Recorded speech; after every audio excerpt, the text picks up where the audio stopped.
The thoughts that you call your thoughts are not your thoughts. They are the mind. Not your mind, the mind. I know this sounds simplistic, but if you can start to identify that thoughts don't hurt you, it's the thoughts that are stressful that you believe that hurt you. It's no surprise that so many people today have a great deal of uncertainty about where life, the world, the economy is going. We're going through massive changes, and some of them are unprecedented. We haven't seen for 40, 50, 60, 70, 80 years. And yet at the same time, we inherently know that with all this change, there's opportunity, that there's a chance for our lives to be better than they've ever been. The transformations that are happening in science and technology can truly change the quality of our lives, the length of our lives, the way we experience life. And yet, day to day, most people live, I think, with a great deal of foreboding, a great deal of uncertainty. And so I thought it might be nice to just drop in for a couple of minutes and give you a couple of triggers to remind you what I know you know in your heart. And that is, we are not made to survive. We're made to thrive. Human beings, our spirit, our capacity to adapt, our ability to grow, our ability to learn with lightning-like speed, our ability to find a way to serve others, that calling inside of us that we have as a parent or as a friend or someone who truly cares, when we put our fear aside because there's something we want to serve greater than ourselves, we all have that ability to find that passion in our life.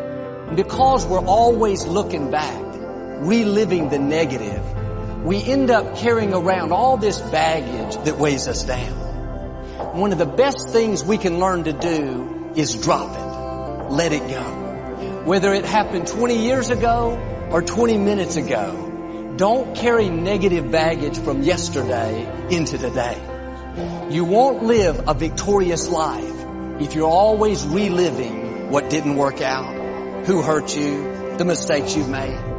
The reason it's called the past is because it's over. It's done. It's history. Now do your part and let it go. I'm going to talk to you about just the simple core of what you and I are made for. We are not made to survive. We're not made to manage our pain or get through it. We're made to be creators of our lives. We can create anything. Anything we can dream about, we can create. And I know that sounds like positive thinking, just BS.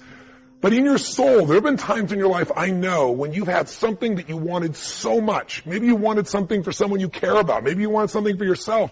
But you became so obsessed with something, achieving it, experiencing it, whether it was a transformation, in yourself, a change in your business, making a certain amount of money, getting a job, increase of some position increase. Maybe it was doing something for your mom or your dad or your kids. Somewhere in your life, you've gotten obsessed enough to really want to create something that you may not even know how you were going to do it. But you just wanted it, desired it, that you started all of a sudden taking action, and you got insights. And before you knew it, what used to be just this impossible dream became a reality.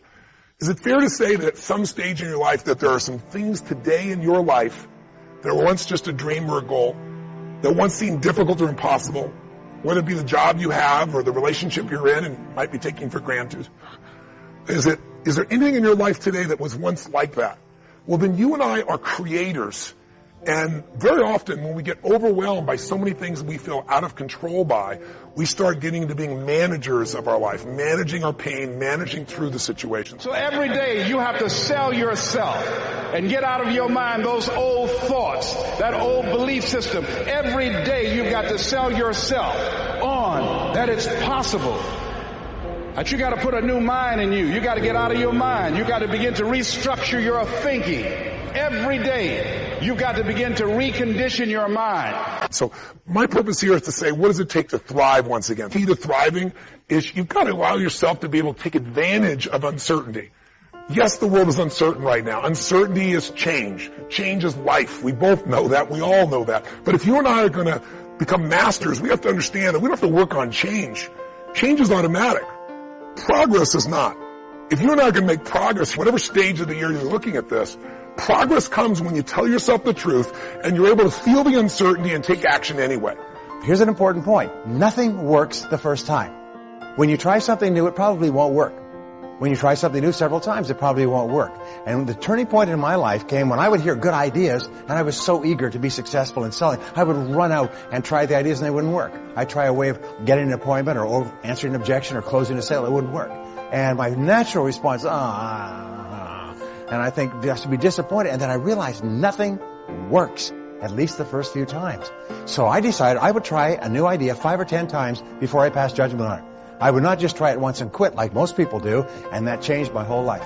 It was a turning point in my life because I realized from then on, if you've got a good idea and you've got a good goal and you want to double your income and improve the quality of your life and you have to try new things in order to get new results, it's not going to work the first time. So you say, well, that didn't work. Try something else and try something else and try something else. Now, if you try, only 2 things can happen. What are they? Succeed or fail. If you succeed, you do more of it. If you fail, you learn from it, get smarter, and try it again. So you cannot lose by taking action. You can only lose by not taking action. The thing that stops us all is fear. It's no surprise.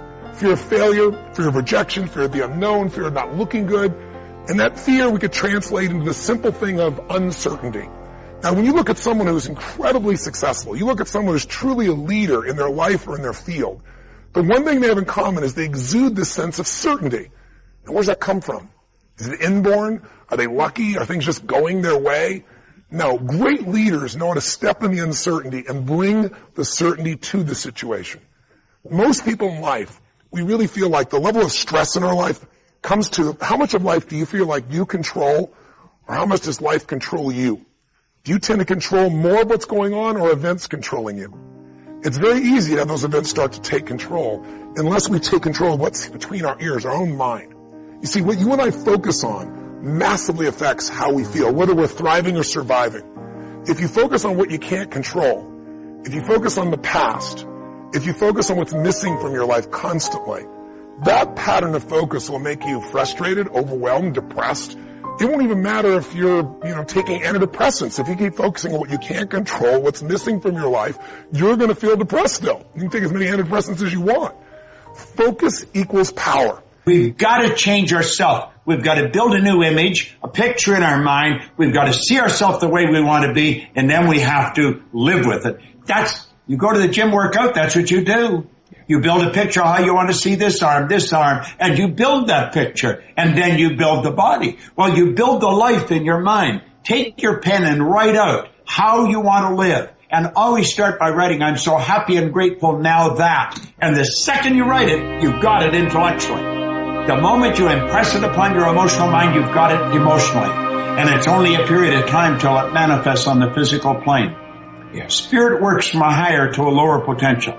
If you want to thrive, you got to focus on what you can control. You got to focus on the difference you can make. You got to focus on what's already in your life that you're grateful for. And I have a little process here at the end that's my gift to you, which is just a simple ritual that can bring you back to this place. So one thing that leaders do is they focus on the things they want. They focus on what they can control. They focus on what they have. They have a combination of gratitude, strength, and commitment. They really unleash the second element. They have a vision. They have something that they're after, something they want to create, something they want to contribute, something they want to give, something they want to make happen. And that's when you become a creator again instead of a manager of life. And it's easy to lose that sense of vision in your life through disappointments. Hey, we've all had them. You get all excited about something and then, life seems to crush it. Somebody betrays you. You betray yourself. You don't follow through, and then you don't trust yourself at the same level. What makes somebody a leader is they build this certainty, and not only with focus, not only do they get a vision for what they want, but they bring that certainty in their body. Because the infinite player understands sometimes you're ahead and sometimes you're behind. Sometimes your product is better and sometimes it's worse.